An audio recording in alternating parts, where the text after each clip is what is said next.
Hello everyone. NIOS DElEd को लेकर के आप लोग अपडेट मांगते रहते हो और अभी हम लोग एनआईओएस डीएलएड को लेकर के डेली अपडेट इसलिए ही दे रहे हैं क्योंकि कुछ ना कुछ चीजें निकल कर आ ही रही है और हर किसी को इसके बारे में इंफॉर्मेशन होनी भी चाहिए। तो इसलिए आज एनआईओएस डीएलएड के बारे में एक ये लेटर जो है वो वायरल हो रहा है। आप बोल सकते हो कि एमएचआरडी का लेटर है। एमएचआरडी के लेटर के नाम पर बहुत सारी चीजें बहुत सारे लोग बोल रहे हैं। तो एक ही इस लेटर की सच्चाई और इस लेटर के बारे में समझेंगे कि इसमें क्या चीजें दी गई हैं, क्या रियली में एनआईओएस डीएलएड के लिए इसमें गुड न्यूज है या बैड न्यूज है, उसको भी समझ लेंगे। एंड दूसरी जो चीज है कि एनआईओएस डीएलएड को लेकर के जो कंफ्यूजन या मैं बोलूं कि कंफ्यूजन है कुछ नहीं लेकिन इसको बनाया जा रहा है, उस पर भी बात करेंगे कि रिव्यू एंड ये जो टीपी है ट्रांसफर पिटीशन, इसको कोई कोई एक बता रहा है, कोई कुछ और बता रहा है। तो इसमें आप लोग तो हो जा रहे हो कंफ्यूज क्योंकि हर किसी को इतना लॉ इतना नियम का तो पता है नहीं। तो आप लोगों को इसमें है कंफ्यूजन क्योंकि मैसेज करके आप बार बार यही चीजें पूछ रहे हो। तो उसको भी हम दूर करेंगे कि आखिर में ये दोनों चीजें अलग कैसे हैं और क्या क्या चीजें अभी चल रही हैं, उस पर भी बात होगी। सो फ्रेंड्स, चैनल पर पहली बार विजिट कर रहे हैं तो चैनल को सब्सक्राइब कर लेना, बेल आइकन को हिट करना, जिससे एनआईओएस डीएलएड से रिलेटेड हम जब भी कोई अपडेट दे आप तक इंफॉर्मेशन जो है पहुंच जाए। सबसे पहले इस लेटर की सच्चाई जान ले। देखो, मैं आप लोगों को इस लेटर में ज्यादा भरमाने वाली नहीं हूं, मैं आपको डायरेक्टली बता कुछ नहीं है। जो वे में आंसर दिया जा रहा था वही आंसर दिया गया है।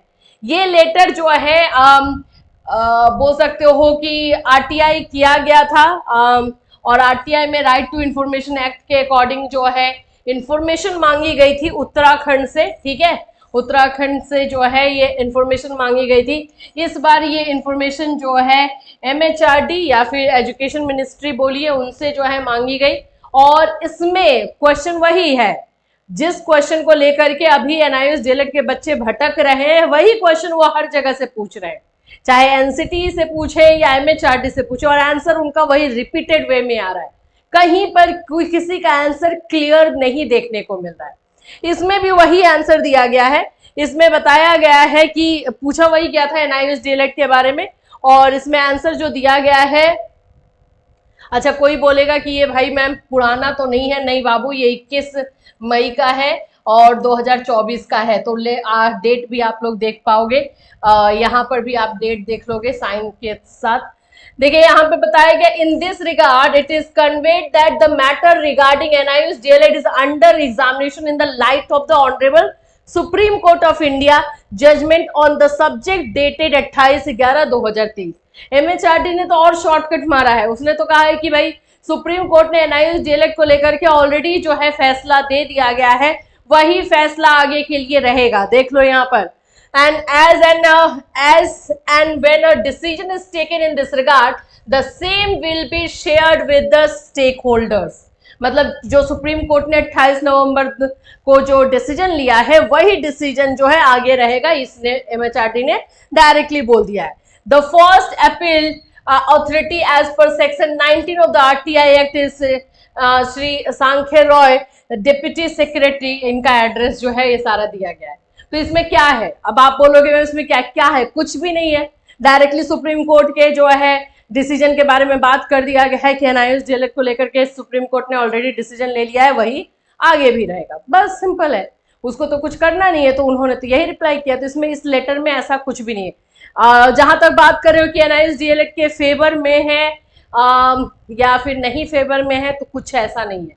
जो फैक्ट आप लोगों के सामने दिखाई दे रहा है उसी फैक्ट को इसमें बस लिख दिया गया है, ना ही फेवर में है ना ही अगेंस्ट में है, कुछ नहीं है। ठीक है, चलिए अभी हम बात कर लेते हैं। मुझे इस तरह का जब लेटर में देखती हूँ ना, थोड़ा सा मुझे पता है कि आप लोगों को उम्मीदें बहुत बढ़ जाती हैं कि हाँ शायद कुछ आ गया होगा, शायद किसी नेता को, किसी मिनिस्टर को जो है थोड़ा सा ये हो गया होगा तो कुछ लिख दिया होगा। इसलिए आप लोग में से मतलब मुझे एक एक यही लेटर जो है एक एक बच्चा सेंड करता है, मैम इसका बता दीजिए, इसमें क्या कुछ अच्छा न्यूज़ है हमारे लिए। मतलब इतने उम्मीद से आप लोग भेजते हो ना कि ऐसा हम लोगों को भी खुद मन करता है कि इसमें कुछ काश कुछ अच्छी न्यूज़ रहती जो हम लोग आपको दे पाते। ऐसा कुछ नहीं है बाबू। ठीक है, चलो अभी एनआईओएस डीएलएड को लेकर के जो कंफ्यूजन फैलाया जा रहा है या फिर फैल रहा है, मुझे नहीं पता, उसके बारे में बात करते हैं। ट्रांसफर पिटीशन और रिव्यू को लेकर के जो है कंफ्यूजन फैलाया जा रहा है कि दोनों सेम है। कैसे दोनों सेम हो सकता है? जिनको थोड़ा सा भी नॉलेज होगा लॉ के बारे में वो तो समझ सकते हैं कि रिव्यू का मतलब हो जाता है, इसको हिंदी में अगर मैं बोलूं तो क्या हुआ कि जो जजमेंट, जो फैसला सुप्रीम कोर्ट ने दिया है उनसे हम रिक्वेस्ट कर रहे हैं कि फिर से उसको व्यू करें, यानी फिर से उस पर विचार करें, उस पर विचार करें और जो पॉइंट्स पहले डिस्कस नहीं हो पाया, ये जो पॉइंट अनटच रह गया था, उस सारे पॉइंट्स के आधार पर हम रिव्यू के लिए रिक्वेस्ट करते हैं, अपील करते हैं। तो ये रिव्यू तो बिल्कुल अलग हो जाता है। ट्रांसफर पिटीशन जो कि आपको हाई कोर्ट के थ्रू जो है सुप्रीम कोर्ट में ले जाया गया है और उस पर डिस्कशन होना है, वहां पे वो स्टेट बोलेंगे कि हम लोग उस में पार्टी नहीं थे तो हमारी बात भी सुनी जाए। हम जैसे बीएड वाले में हुआ था, मध्य प्रदेश ने तो डायरेक्टली बोल दिया ना कि देवेश शर्मा वाले केस में हम लोग को पार्टी नहीं थे तो हमारी बातें नहीं सुनी गई, तो हमें भी मौका दिया जाए भाई कि अपनी बातों को हम रखें। तो मध्य प्रदेश गवर्नमेंट ने जो है उस तरह से ट्रांसफर पिटीशन सुप्रीम कोर्ट में ले गए और उन्होंने रिक्वेस्ट किया। सेम चीज वही है, यहाँ पर भी हाई कोर्ट का जो है मामला वो ले जाया गया है सुप्रीम कोर्ट में, उनसे रिक्वेस्ट किया गया है कि हमारी बातों को भी सुना जाए। और ये जो फैसला आया था वो उत्तराखंड वाले मामले में आया था, तो हम लोग वहां पार्टी नहीं थे, हमारी बातों को नहीं सुना गया है, तो प्लीज हमारी बातों को सुना जाए। तो ट्रांसफर पिटीशन के थ्रू जो है पॉजिटिव चीजें निकल कर आई हैं, नो डाउट, बिल्कुल पॉजिटिव चीजें निकल कर आई है। तो अभी जो जितने भी एनआईओएस डीएलएड के लीडर्स हैं जो फाइट कर रहे हैं और जिन सभी का एक ही मकसद है कि एनआईओएस डीएलएड को जो है इंसाफ मिले, तो उन लोगों का सबका फोकस इसी पे हुआ है, ट्रांसफर पिटीशन पे ही हुआ है कि ट्रांसफर पिटीशन में ही हम लोग जो है जोर लगाएंगे और सब लोग मिल करके आएंगे और इसी से जो पॉजिटिव आया है और पॉजिटिव जो है इंफॉर्मेशन निकल कर आए जो कि सभी के लिए अच्छा हो जाए। तो अभी सभी फोकस जो है इसी पर है। रिव्यू के बारे में हर किसी को पता है कि 90% जो इसमें फैसला आता है वो निगेटिव आता है, अभी तक का रिकॉर्ड के अनुसार है, ठीक है। तो यहां पर जो चीजें होंगी ट्रांसफर पिटीशन में, अगर मान लेते हैं कि ट्रांसफर पिटीशन में हमारी बातों को सुना जाता है, तो वहां पर हम बताते हैं कि ये चीजें हमारे साथ हुई थी और इसको हम लोग उस समय जो है डिस्कशन नहीं हो पाया, तो सुप्रीम कोर्ट फिर से जो है इसमें कुछ अपने फैसले में चेंज कर देती है, बदलाव कर देती है, तो उनका फैसला जो है एक तरह से क्लैरिफिकेशन फैसला माना जाएगा और आपके लिए जो है पॉजिटिव खबर आएगी।